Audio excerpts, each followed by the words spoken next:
அதிகமாக physical activity இல்லாததுனாலையும் உட்கார்ந்துட்டே இருக்கிறதுனாலையும் ஒரு சிலருக்கு அடிவயிற்று பகுதியில் இந்த மாதிரி பிரச்சனை வருது.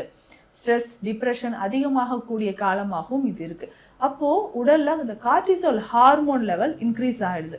இந்த டிப்ரெஷன் அதிகமாகுது, இந்த ஸ்ட்ரெஸ் ஹார்மோன் அதிகமாகும்போது கண்டிப்பாக அடிவயிற்று பகுதியில் நமக்கு தசைகள் தொங்குற மாதிரியோ இல்லை தொப்பை வந்த மாதிரியோ தெரியும்.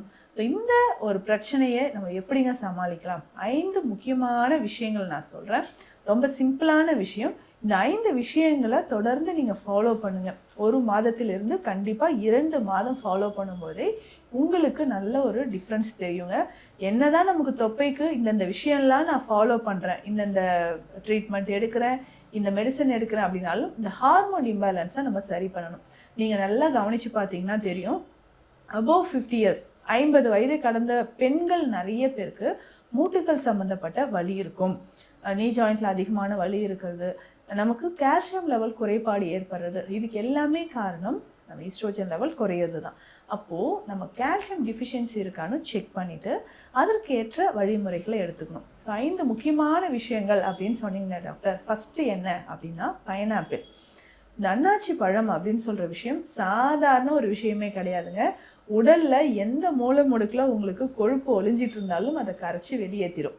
நிறைய பேருக்கு நம்ம சொல்கிற விஷயம் என்னென்னா, ஆர்ட்ரிஸில் கொழுப்பு படிஞ்சிருக்கா, இல்லை ஹார்ட் மசில்ஸ்லையோ இல்லை ஹார்ட் வெசல்ஸ்லையோ கொழுப்பு படிஞ்சிருக்கா, அதை வெளியேற்றுறதுக்கு உங்களுக்கு பைனாப்பிள் பயன்படுது. ரெகுலராக இது எப்படிங்க நம்ம எடுத்துக்கலாம், இல்லை டெய்லி எடுத்தால் நமக்கு பாடி ஹீட் ஆகுமே அப்படின்ற ஒரு டவுட் இருக்கும். இந்த பைனாப்பிள் எப்படின்னா 2 ஸ்லைசஸ் எடுத்துக்கோங்க. இதில் கொஞ்சம் பெப்பர் அண்ட் சால்ட் போட்டுக்கோங்க. போட்டுட்டு 2 ஸ்லைஸ் நீங்கள் சாப்பிட்டுட்டு கொஞ்சம் வெந்நீர் குடிக்கணும்.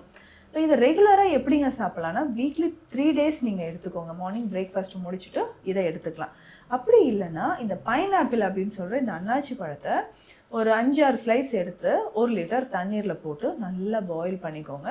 ஃபில்ட்ரு பண்ணிடணும். இந்த வாட்டரை நம்ம குடிச்சிட்டு வரணும். 1 லிட்டர் அளவுக்கு வாட்டர் இருக்குன்னா எப்போல்லாம் தாகம் எடுக்குதோ அப்போல்லாம் இந்த தண்ணீரை குடிச்சிட்டு வரணும்.